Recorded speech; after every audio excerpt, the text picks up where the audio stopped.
Hi, and welcome to the commentary episode of Berserk and Surrealism by me, Sid. And of course, with me today is my wife, Leeli. Or Anila. Sure, whatever. So this is the commentary where we'll just kind of go over the things that we did in the behind the scenes of this episode, which I'm very happy with, I would say. Are you happy with it? Yeah. I mean, the visual outcome is exactly what I think we kind of envisioned together. Yeah. Obviously, we watched it about 15 times. You watched it 15 times. We watched it quite a lot. And I started seeing some problems with the script. And obviously, it was at a point where we couldn't change it. Yeah. So that was quite jarring for me because obviously, like when you can hear the repetition in certain things I've said, or, and you see those faults and you can't change it, it's kind of frustrating. However, overall, I'm happy because everybody else seems happy with it, which is what my big worry was, I guess. I mean, this was probably one of the most fun projects I've worked on this channel at the very least. It was the most tedious because, so when, say for example, if I'm working on something to do with video games, it's fairly easy. All you have to do is have the footage, and generally speaking, you will already have the footage because you're playing the game as you're recording it, right? Or you've stolen it. Or you steal the footage. So inclined. I don't know why you would throw shade at random people like that. Nonetheless, with this, obviously, this required going into the actual manga panels, cutting out the panels, cutting out the characters from the panels and maybe elements, cleaning out text and, doing the whole clone stamp tool and cleaning up so it looks like it doesn't have text there, even though it should. And then editing it, animating it and whatnot. So it was the most tedious project to work on because there's so much to do. And in all honesty, I did it quite messily, if you will. How do you mean? There was no organization to it whatsoever. It was kind of all right, in this bit, I'm going to have the painting. And then how am I going to emphasize the hand and the egg bit? Okay, well, maybe if I darken everything else, then yeah, I'll do that. All right, fine, there's that shot. And I want to have Dali and whatnot. And I have, collected years and years of stock footage of brushes and stuff moving for transition. So all of these kind of came in. So the actual process of this was very chaotic, artistic. Normally it's quite structured, very rigid in the way that I would do something, but this was not as. It was just very kind of oh yeah, maybe I'll overlay the actual text of the poem on top of this bit here. Yeah, but doesn't that make it better? Because I think if you're really stuck in your idea, you kind of miss other things. I mean, generally, if you know what you're doing, for example, this kind of pull in and then zoom out, punch back into the painting was planned. So that was something I definitely wanted to do as part of that moment. And then there's obviously the drop that happens there, which kind of emphasizes the sound of it.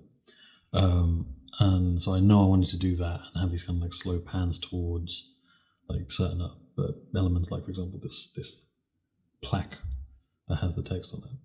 And these titles with the characters, but generally most of it is just fucking with them, just yeah, whatever. This is what I'm going. I'm going jazz. Yeah, I was thinking. This is, I think, the first point where I was yeah, fuck it, I'm gonna have him be thrown out of the actual panel itself, and then move into this and have a smooth transition up and around. Yeah. What was it like for you to work on something that you weren't really that familiar with? We had watched the anime, the 97 one, together. Yeah. And we did catch up on the films kind of afterwards, because I hadn't even seen those. Yeah. But you haven't read the manga. And you're familiar with the story, but it's not something you really care about in a sense. Yeah. What was that like? It was interesting. I mean, to be honest, I don't think I care much about any of the other kind of games I've written about, maybe outside of Final Fantasy VII Remake. But is it easier? Because obviously you would have known you know of those stories, you know I think, of yeah. the characters. Whereas with this, you may not have known as much as I was giving in terms of, because obviously I was going quite in depth in stuff. Yeah, it was difficult. I'm not gonna lie, it was difficult in that like there's this story that after like obviously after reading and listening to my own like recording of it over and over again, you kind of like get super familiar with it. But I think the first time is like very jarring. Obviously, like the story is a very hard hitting story, and kind of embracing that I think is part of the process, and I think it's quite unique in that. I imagine like if like you wrote something on something completely I was out of the blue, I'd probably do the same kind of thing. If you wrote something about a game or a manga or whatever, it'd probably be the same thing. It's the initial steps that's the most difficult, I'd say. In that, like, trying to familiarize yourself with it. I mean, I think what was good with this is that you've got a wealth of images. like, like you don't really have to think about it because you've got volumes and volumes of pictures that you can use. Yeah, I mean, I think if I did something on a film, per se, it would be probably a lot more difficult in that because you only have a limited amount of like imagery that you can use. You have to like literally use just that clip of the footage. And then if you really want, maybe do some motion graphics on top of it, outlining this and that and highlighting this point. But with this, you know, you can tell the story again, but in a slightly different way, just to kind of catch the audience up with the story at the same time, whilst kind of portraying what you want to portray with it. I think the only issue we had when we were doing this is that, especially at the initial stage when we were writing the script, and you went over the script and you started trying to make Griffiths out like he was a good guy. You did a little bit. You did a little bit, and I was getting a bit annoyed because I was like, this is not kind of what I want to portray.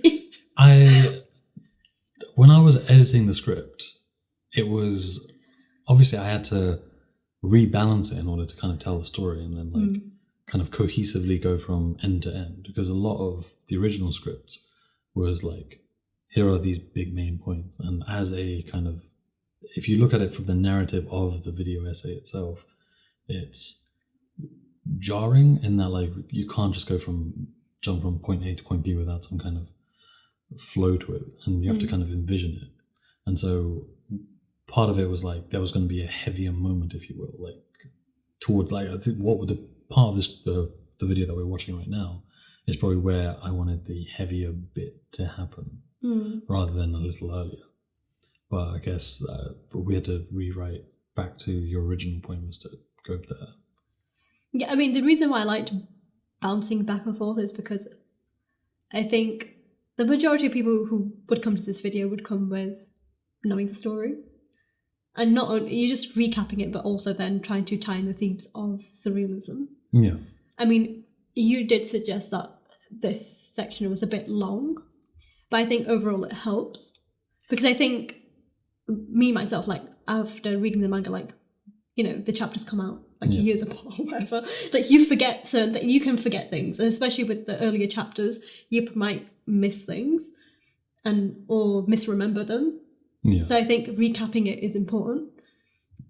Because even still, like, there's probably elements of it which, like, but we wrote something about Casca being unconscious, and that's how I perceive it, because I feel like she wasn't a consenting party. So to me, that's like, you know, like somebody who's not.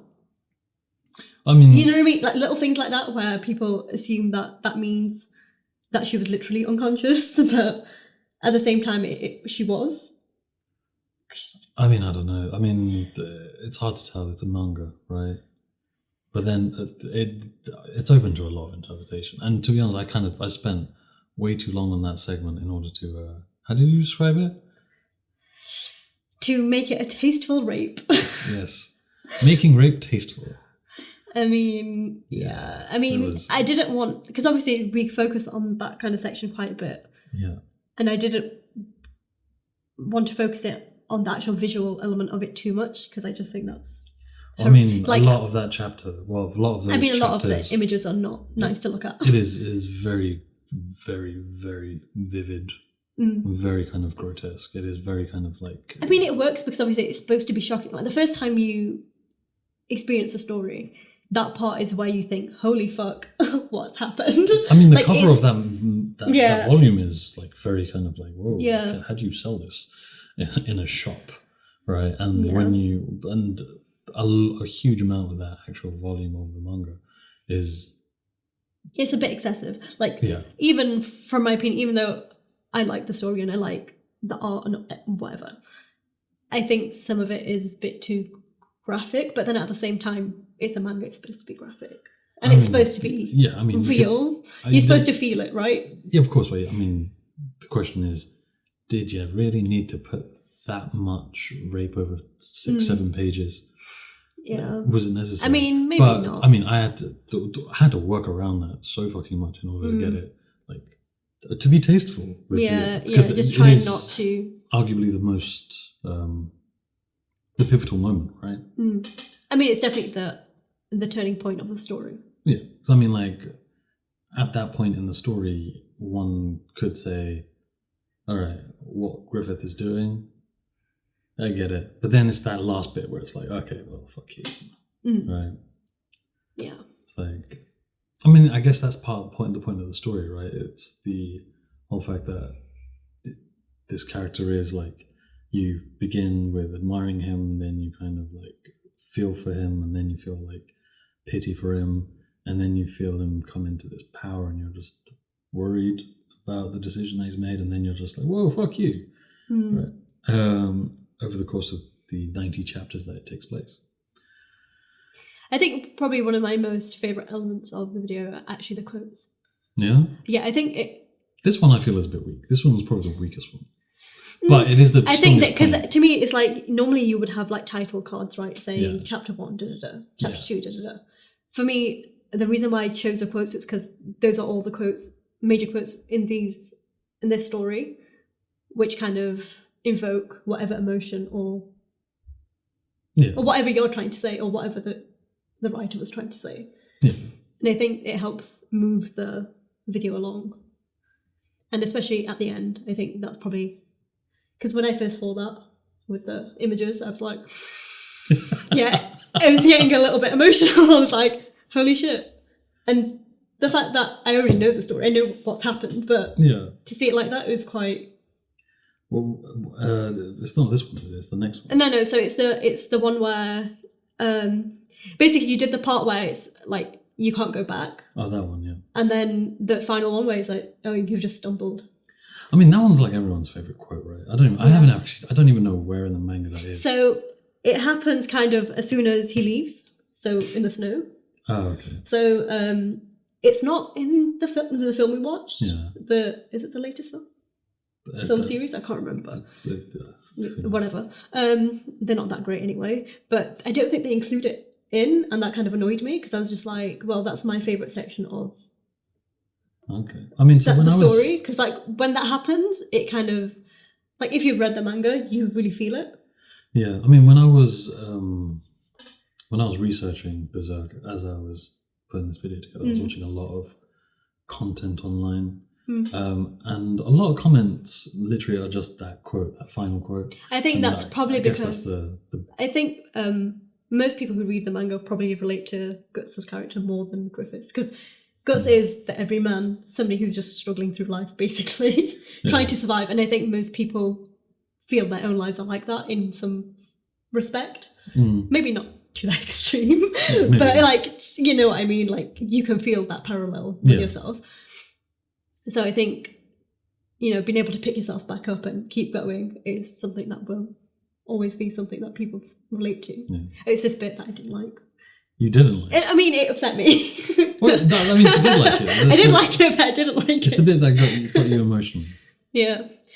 And I like the fact that we tied in the whole, like the war. Well, I mean, that's the primary thing. Like, obviously, there's a lot of...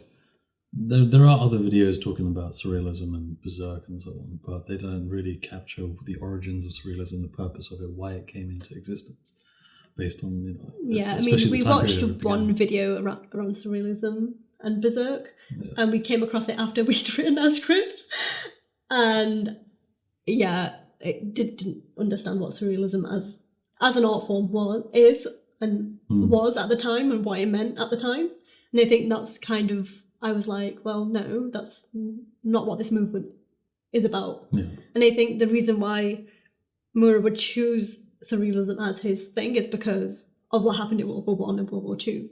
Well, I don't think he specifically chose it. I think it's more of a subconscious thing, right? Maybe. I mean, it may have chosen it. He may not reference it, but I mean, it's clear that in some of his panels, like the Escher panel, clearly he's seen an Escher panel and was like, I like that. That's a cool idea. Yeah. So there is some direct reference. So it seems to me that he is very aware of what surrealism is. And that's maybe why he chose it as a device. Right, I'd say so.